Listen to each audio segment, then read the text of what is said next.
नमस्कार and welcome you world affairs. मैं प्रशांत Dhawan. Now recently Bharat के विदेश मंत्री डॉक्टर एस जयशंकर साहब ने यह कहा है कि पूरी दुनिया को थैंक यू बोलना चाहिए टू इंडिया। नाउ यहाँ पे आप देख पाएंगे, इस पर बहुत आर्टिकल पब्लिश हुए हैं। ये तक कह दिया जयशंकर साहब ने कि मैं तो वेट कर रहा हूँ कि कब दुनिया के लोग आकर इंडिया को थैंक यू बोलेंगे, ये कहेंगे कि थैंक यू इंडिया, जो तुमने किया है उसी की वजह से दुनिया भर में जो महंगाई दर है, जो इन्फ्लेशन रेट है, ये कंट्रोल में है। यहाँ पे आप देख पाओगे, I am waiting for a thank you, doctor S Jaishankar और India softening oil markets. Now इसका मतलब क्या है? इंडिया ने किस तरीके से दुनिया को बहुत ज़्यादा महंगाई दर से बचा लिया, ये डिस्कस करते हैं। मगर सबसे पहले ना मैं आपको दिखाना चाहता हूं कि दुनिया भर में इस वक्त महंगाई दरें कहां पे हैं और भारत में इस वक्त इन्फ्लेशन रेट क्या है। नाउ ये आपके सामने लिस्ट है मेन कंट्रीज की, और इनकी जो इन्फ्लेशन नंबर्स हैं ये भी आप देख पाओगे। नाउ इन्फ्लेशन के बारे में वैसे मैं आपको ये बता दूं, इसको कहा जाता है साइलेंट किलर। आप जितने पैसे सेव कर लो, जमा कर लो, अपने बैंक अकाउंट में, एफडी में रख दो, जब वो पैसे आपको चीज़ें खरीद कर दे ही नहीं पाएंगे तो उसका यूज़ क्या होगा। और इन्फ्लेशन यही करता है। एक टाइम पर अगर 1 लाख रुपए का आप मान लीजिए बहुत सारा सामान परचेज कर पाते थे, आज से कई सालों बाद, 1-2 दशक बाद, जब 1 लाख रुपए का बहुत कम सामान परचेज कर पाओगे तो बेसिकली आपकी सेविंग्स किल हो गई। जो भी आपने सोचा था कि इतना पैसा मैं बचा लूंगा, कल को ये पैसा मुझे सपोर्ट करेगा, वो सपोर्ट आपको मिलेगा नहीं। तो इन्फ्लेशन एक बहुत ही ज्यादा डेडली हिट देता है किसी भी कंट्री को। पाकिस्तान का अगर मैं आपको एग्जांपल दूं, पाकिस्तान में इन्फ्लेशन 30% से ऊपर आपको मिल जाएगी। इतनी ज्यादा इन्फ्लेशन जब होती है ना, तो आप मान लीजिए मिडिल क्लास का जो बचा हुआ पैसा था बिल्कुल इरोड हो जाता है। उनके पास परचेज करने के लिए कुछ बचता नहीं है।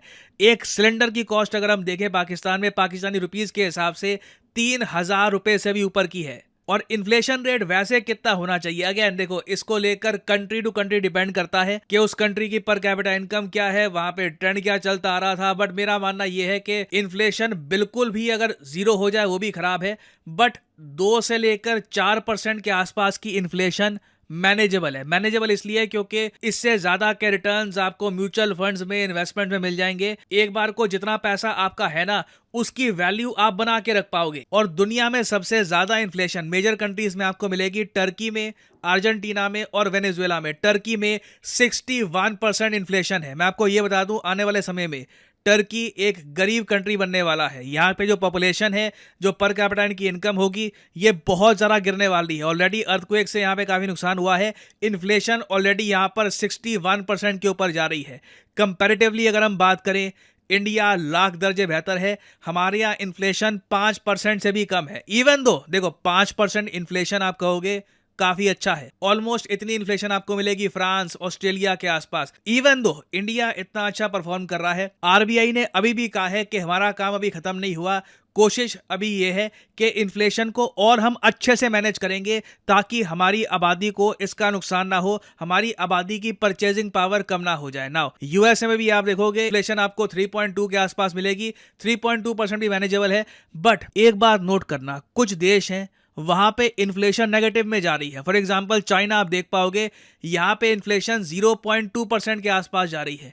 ये बहुत खराब है। इसको लेकर कई एनालिस्ट ने कहा है कि जब डिफ्लेशन हो जाती है, मतलब कि महंगाई के बगैर हो गया रहा है कि जो प्राइसेस है चीजों के गिर रहे हैं, ये भी एक खतरे का संकेत होता है। ये बात कई अमेरिकन इकोनॉमिस्ट ने कही है कि जब चीजों के दाम लगातार अब कम हो रहे हैं ना, तो इसका मतलब यह है कि लोग परचेज नहीं कर रहे, मार्केट में जान नहीं है। और इसका मतलब यह है कि कंट्री की इकोनॉमी धीरे धीरे गिर रही है। चाइना के साथ यही हो रहा है।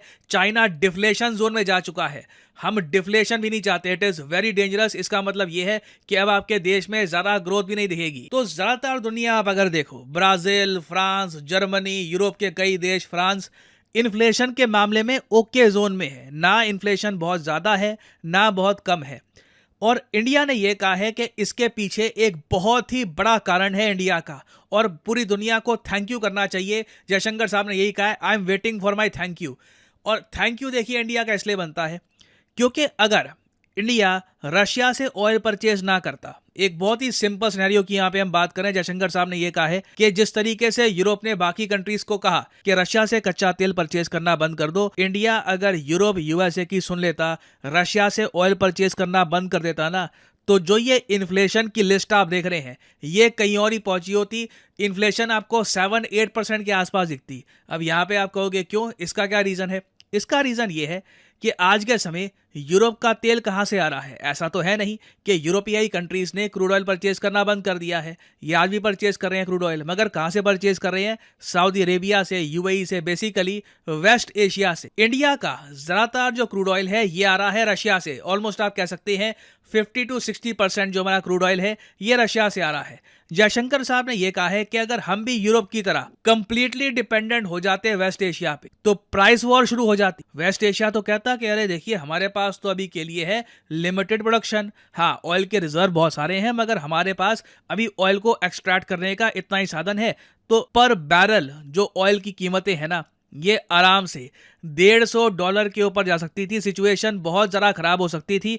इससे आपको इन्फ्लेशन दिखती ना सिर्फ यूरोप में, इंडिया में, और भी दुनिया के कई इलाकों में, कई कंट्रीज़ की इकोनॉमी बहुत ज़रा सफ़र करती। अगर इंडिया भी कहता है चलो ठीक है, हम भी रशिया से ऑयल नहीं परचेज करेंगे, यूक्रेन के लिए ये कुर्बानी हमने दे दी, हम भी वेस्ट एशिया से ही ऑयल परचेज करना स्टार्ट कर देंगे। तो इंडिया यहाँ पर ये कह रहा है कि काफ़ी बार ना दुनिया के कई इकोनॉमिस्ट ये कहते हैं कि इंडिया ने देखो फायदा उठा लिया, रशिया से डिस्काउंटेड ऑयल ले लिया। जयशंकर साहब ये कह रहे हैं कि आप एक बार को हमारा फायदा भूल जाओ, आप ये देखो हमने दुनिया को कैसे बचाया है।